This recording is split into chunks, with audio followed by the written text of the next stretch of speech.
before we get stuck into the fishing, it's nice to have a little look round the mountainside here, because after all, the major industry in Sweden is the paper trade, and I think these birch logs here are cleared out every so often to make way for these major stems to come up. This is a pretty little patch here. Lots of berries. There's some blueberries and cowberries there. I think it's every man's right here to be able to walk into these woods and to pick berries whenever they like. Some mushrooms here, or toadstools rather. I'd eat that if I was at home. That looks like a boletus, but I don't know about these little red men. They look highly dangerous to me.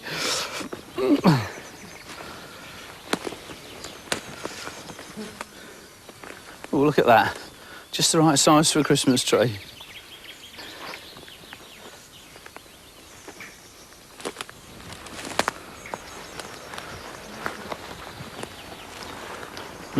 These blueberries are delicious.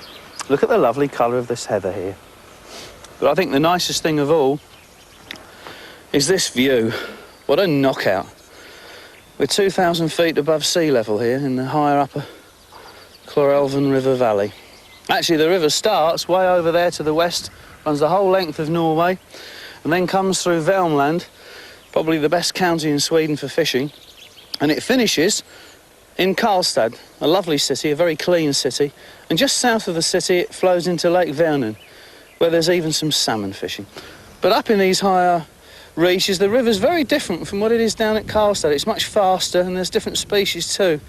They tell me there's grayling, dace, trout, and I think there's even a few eyed. And I plan to fish it in a most unusual manner. I'll show you how in a minute.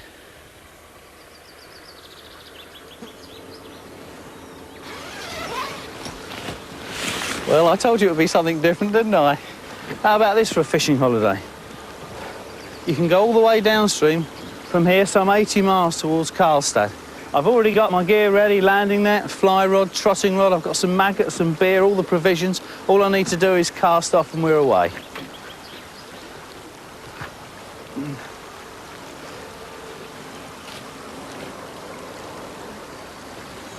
Let's put the Polaroids on. It's such a bright day.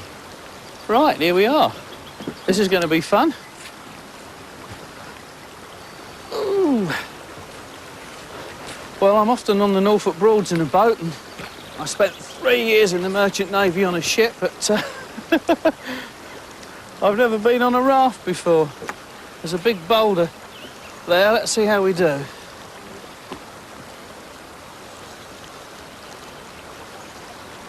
I won't go too far out into the current. We'll just drift down and have a look at the bottom and see where the runs are as we go.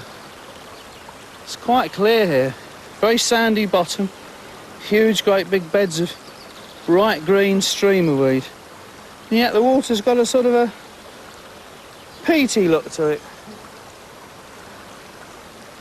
Really is an unusual river, this Chlorelven. Most unlike anything I've ever fished before. It's so rich though, the fly life is tremendous. But as yet we haven't seen much rising, so I think I'm going to start off trotting when I get below the bridge there. There's a lot of weed here. A lot of weed. Well, this is lovely. Talk about peace. Really is wonderful. It's a good job there aren't too many floating logs, because they use this river to float the logs down from higher upstream to the various paper factories, and so you have to be careful at certain times with the amount of logs coming downstream. Actually, this is just a nice speed for trotting.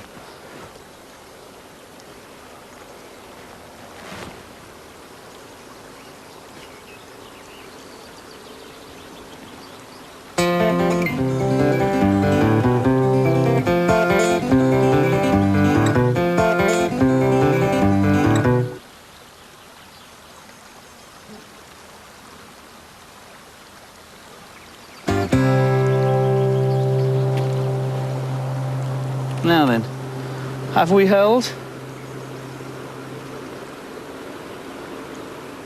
Yes, we're holding. Oh, that looks lovely there. Bit of a mouth-watering spot. Let's just check that anchor again. No, we're not holding, we're still drifting a bit. Power of this flow is tremendous. Yes, I think we're holding now. This looks a lovely spot here. Right. Let's get the seat out and give this a go here, I think. Got an enormous, great big tub of maggots here. What I'll do, I'll put a few upstream. One or two logs coming by. I don't think there's that many to be troublesome, though. Let's put a few more upstream. The flow here is really quite strong. Right. Ooh. I think I'm going to start with the trotting rod. This looks absolutely lovely here. Let's get the net out.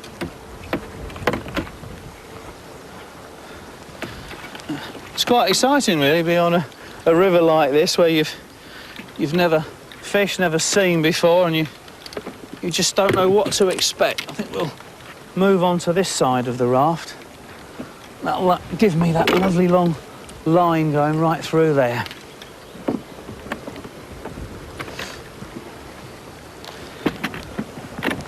Oh, this is beautiful. A king's seat, this is. This is a king's seat. I've got a very, very large, chunky loafer float on here, and I've got a 4 swan shot setup. I'm going to put a plummet on and see what sort of depth we've got. It's certainly over 8 or 9 feet. And the water's very swirly. I'm going to need all of this float. I might even need something a little bit heavier. Let's plumb those slack eddies first. No, that's... Oh, I don't know. That is deep there. Wow. That is tremendously deep. What's it like off the raft here? Straight down in front of me. That's very deep as well. Let's put the float up a bit.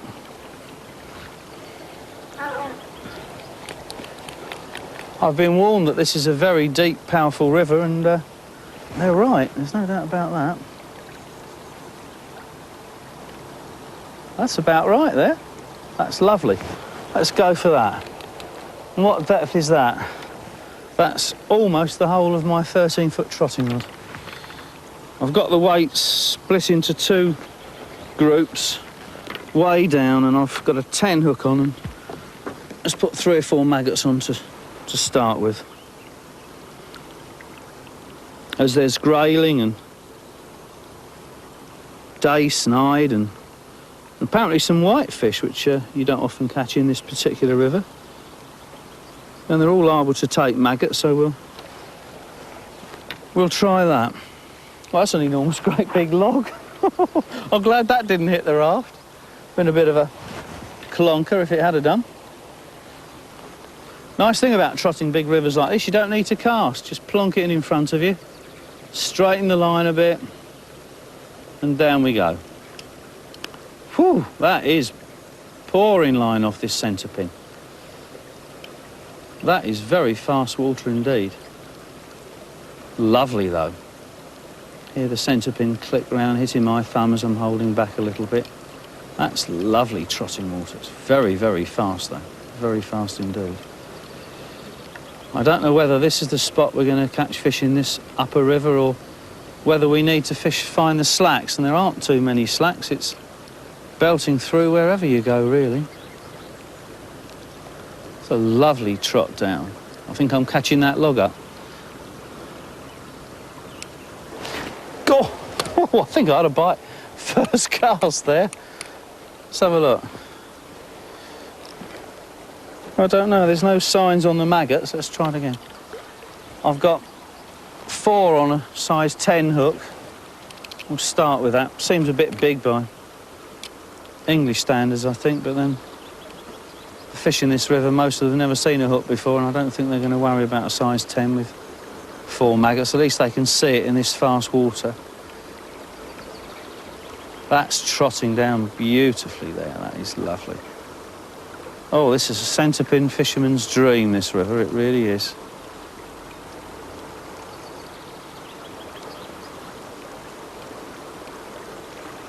That is wonderful. That's peeling off the pin there beautifully.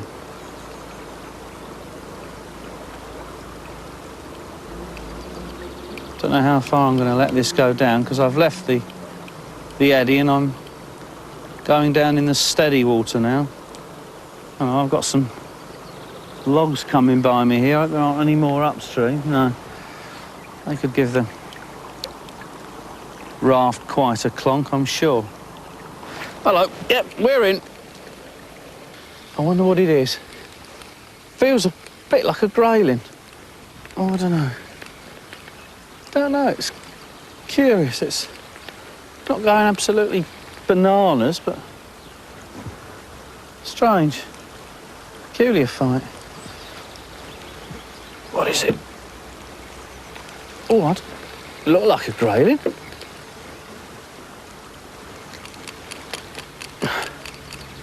God, I'll go against this flow. Right, what is it? Yeah, it's a grayling. Ooh, let's get the net. Ooh.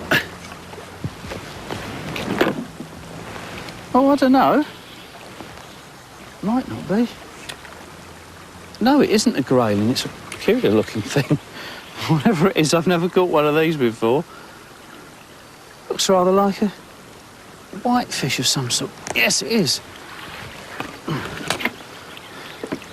Let's have a look. Oh, careful. Yes, it is. Now, if I'd have caught that in Scotland, that would have been a powan. But it's what they call in Sweden a whitefish. It's got the adipose fin of a... Whoops, careful. It's got the adipose fin of a grayling, but the dorsal fin of a rocha dace. Funny-looking thing. It's got a protrusible, semi-protrusible mouth there. Well, that's a good start. Whoa, great. Well, it's unfortunate it's gone a bit grim now and it's even starting to spit with rain. I didn't get any more powan or whitefish, whatever they call them, back up near the bridge there, so I'm going to drift down a spell and see what we can find down here. There's not really much in the way of visible current deviations here. It's almost all the same, fairly flat and fairly fast, so I'm just going to go down with the raft and until I see a spot that looks inviting. I like some of these spots where the logs get caught up in the bankside growth and the current shoots off at angles, and I think I'm going to see if I can find one of those because it's about the only type of diversion in the currents that I can find.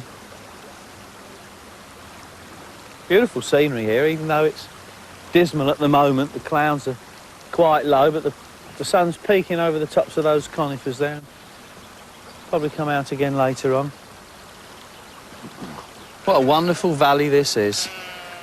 As if to answer me, there's a lot of sheep over on the left-hand bank there.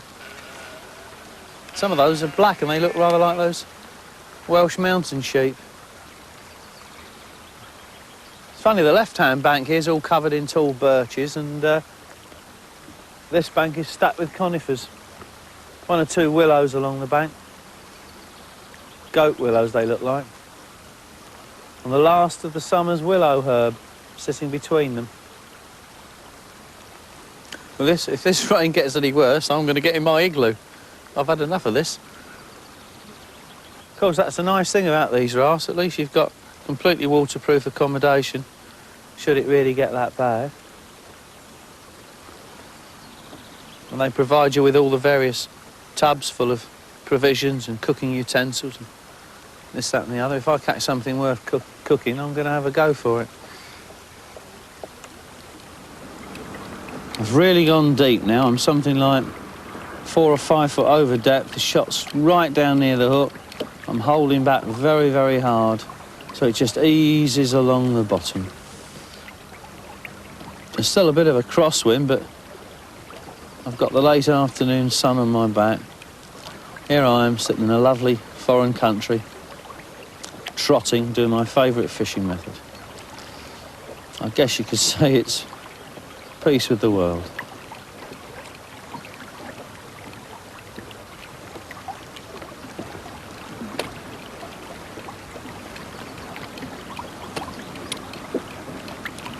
Well, I'm not doing particularly well in this swim, but there's an awful lot of river before me, so in a minute I think I'm going to mosey on downstream. See you in Karlstad.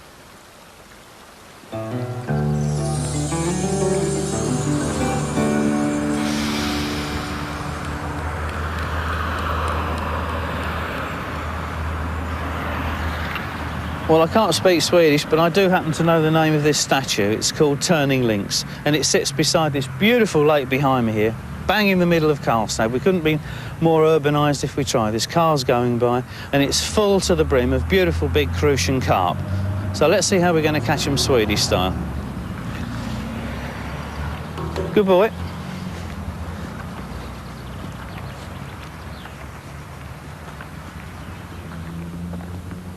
It's a beautiful spot, this, in this corner of the lake. There's lots of lilies here, and massive, great big beds of Norfolk reeds there, or common reed, and bulrushes, and I've got all the gear positioned low to the water here. Actually having to sit in the water because of the gnarled roots under these trees. It's a bit grim here at the moment, but perhaps the weather will get out later, you never know. Now I've got some corn in a tub here behind me. This is the bait, it would seem, everywhere in Sweden. They do seem to like sweet corn, from ropes to eye to bream to crucians. And I've got the float set up lift style. Bit of a long cast this for my centre pin, but we'll go with it for a while. If it gets too awkward, a little bit of a crosswind springing up, I'll just go onto a fixed spool. But I like to stay with a centre pin if I can. I get more fun out of playing fish, particularly small fish like crucians. With the centre pin, it's a lot more feeling to it. Let's put out a drop of corn. I've already put quite a bit out, and there's some bubbles coming up, so it looks like it could be good. Crucians in this particular lake grow very large indeed, 2, 2.5, and I've heard of 3 pounders, so it'll be nice to see what happens. Yes, there's definitely some bubbles out there. That's a good sign, very good sign. You think you can see all the bubbles with the naked eye, but you can't always. It's surprising. I think I'll get the binoculars out of my bag and have a look. Yes, there's quite a few separate patches coming out up there, and they're very close to the lilies. I think I'm probably going to have to fish a little closer to the lilies.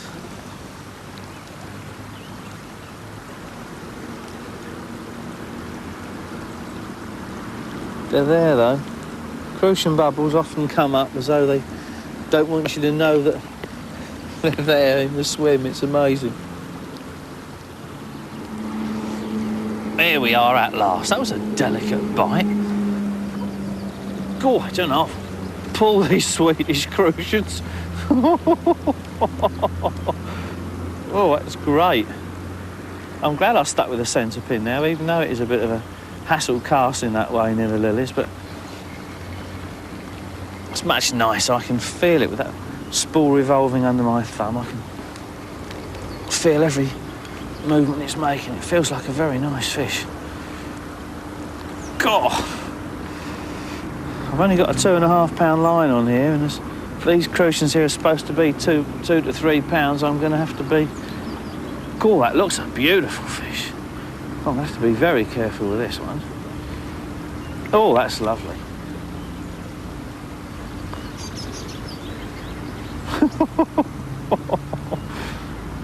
Hey, don't half go. Oh, that lovely swimmer's roll. I don't think I'll bother with a landing out. I'll try and pick this one out. I'm sitting nice and low to the water, and you can obviously scare them more by putting a net out and just sort of handing them in. Oh, that's lovely. Come on. Oh, it's a biggie too. Oh, look at that. Looks like a dinner plate. Oh, what about that for a crucian? Isn't that knockout? That's almost as deep as it is long. Perky little thing, isn't he? Oh, they weigh heavy too. I bet it's about 2 pounds, I would think. It's a good start. Great. I'd like to shut the float down much more than this. Hello, we're in. It's a good fish too, by the feel of it. Oh, I'm glad I'm under some trees, although if it thickens too much from the east there and we get some lightning, I should be off sharpish. I don't like this sort of weather. Sitting under trees, it's especially holding a carbon rod, it's not conducive to your health. It's really going, this one too. Come on. Oh, there he is. Oh no, he's not finished yet. Oh, come on, come to Johnny. See if I can steer him across the net there. Yes, lovely. Come on. Oh, it's a chunky little one. That's beautiful. Look at that, it's a chunky little fella. Isn't he lovely? Beautiful crucians, absolutely beautiful.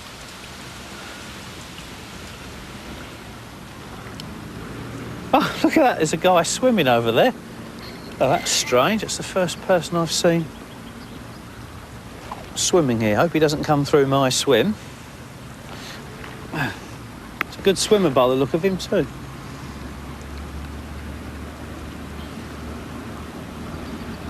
There we are, we're out there again, that's lovely. I'll wind that down so that's a tiny blimp on the surface. See if we can hit one of these little twitches. Getting a bit more traffic coming by now too. It certainly doesn't worry the fish. Let's just wind the float down just a little bit more. In case we get a tiny flat. They're not giving really sail away bites now, but the odd little bob. If I was fishing closer, I think I'd be hitting them. I'm a fair way out really for this kind of fishing. A little touch now, a little tiny twitch. Hardly strikeable really at this range.